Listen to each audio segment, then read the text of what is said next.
Nous accueillons maintenant dans le live TV Finance Éric Galliègue, président de Valcan Expertise, pour une revue des événements marquants de la semaine. Bonjour Éric. Bonjour Anne-Laure. Alors on commence par les performances hebdomadaires sur les marchés, ça donne quoi? C'est une performance qui est très positive puisque les actions européennes ont rebondi de près de 3%, 2,5% pour les actions américaines. Et on a par ailleurs donc un phénomène confirmé de baisse de la parité de l'euro-dollar qui a donc baissé de près de 1% à nouveau cette semaine. On passe aux événements marquants de la semaine et on commence évidemment par le Brexit. Toujours pas de solution. Toujours pas de solution, on va vers l'épilogue normalement de ce feuilleton qui dure depuis près de 3 ans. Et donc effectivement, normalement, fin de semaine prochaine, on devrait avoir une solution, donc soit le no deal Brexit, soit une autre solution, soit un report long, soit de nouvelles négociations entre l'Europe et la Grande-Bretagne, ce qui semble a priori exclu. Donc ça va être un petit peu tout ou rien. Soit on va être dans une situation de no deal Brexit, qui sera le plus compliqué pour l'économie et les marchés financiers normalement, soit ce sera un no Brexit finalement, ou l'équivalent d'un very soft Brexit ou d'un no Brexit. Et un nouveau référendum en Angleterre, on a vu la population défiler dans les rues. Ça serait une solution qui, du point de vue des marchés financiers, correspondrait à un no-Brexit. C'est bien ça l'idée, quelque part, même si il s'agit de revoter, même s'il y a un risque de new Brexit. On peut utiliser tous les adjectifs possibles et imaginables autour de cet acronyme, mais effectivement, de toute façon, dans une semaine, on devrait savoir ce qui se passe. On passe à l'événement suivant, la reprise de la croissance économique en Chine. Ça, c'est une bonne nouvelle. Alors, c'est sur la base donc d'un indicateur de psychologie des acheteurs d'entreprises, donc l'indicateur Markit réalisé en collaboration avec Caixin.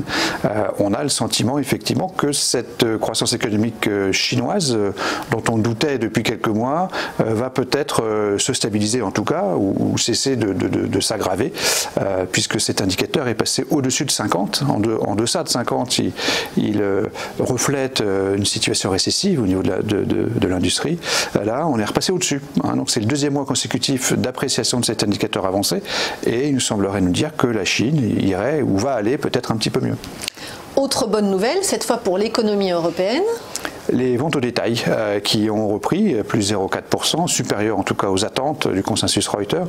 C'est plutôt une bonne nouvelle, même si... pas beaucoup du côté de l'Europe. Même si par ailleurs, il y a d'autres statistiques qui ne sont pas bonnes, notamment du côté de l'Allemagne, du côté de cette quasi-récession industrielle, mais ce n'est pas forcément un changement par rapport à ce qu'on connaissait. C'est plutôt le changement que l'on cherche à relever, et ce changement, il porterait plutôt sur la conjoncture globale et donc sur les ventes au détail. Et on termine avec l'OMC qui a révisé en baisse ses prévisions de croissance des échanges commerciaux. C'est la mauvaise nouvelle de la semaine en ce qui concerne le commerce international. Donc l'OMC qui a revu en baisse de 3,7 à 2,6% son taux de croissance anticipé du commerce mondial. C'est une révision forte baisse, et le directeur général de l'OMC a rappelé combien il est très important que les négociateurs sino-américains trouvent une solution, ce qui semble être le cas. Mais globalement, il faut absolument qu'on trouve une solution de façon à limiter la dégradation continue du commerce international depuis quelque temps. Alors la synthèse de tout cela, ça donne quoi? C'est une actualité qui est neutre, puisqu'on a un équilibre entre, je dirais, deux bonnes nouvelles conjoncturelles, du côté européen plutôt favorable, du côté chinois aussi, et puis des mauvaises nouvelles d'un point de vue économique. C'est l'OMC, donc le commerce mondial qui devrait croître moins vite que ce qui était anticipé, et bien sûr toujours cette incertitude sur le Brexit. Donc au total, une actualité neutre. Et alors, au regard de ces événements, quelle est votre recommandation d'investissement? Un marché qui monte avec des actualités qui restent stables, neutres, ou un cadre la cartographie du risque qui ne s'améliore pas. C'est pour nous une confirmation d'une position de repli ou de prudence sur les marchés. Donc au-delà de 5200 points, c'est vrai depuis un mois à peu près, nous proposons aux investisseurs de ne pas s'engager dans un investissement, mais plutôt donc d'être sous-investis en actions. Des bénéfices. Merci beaucoup Éric Galliègue, président de Valcan Expertise.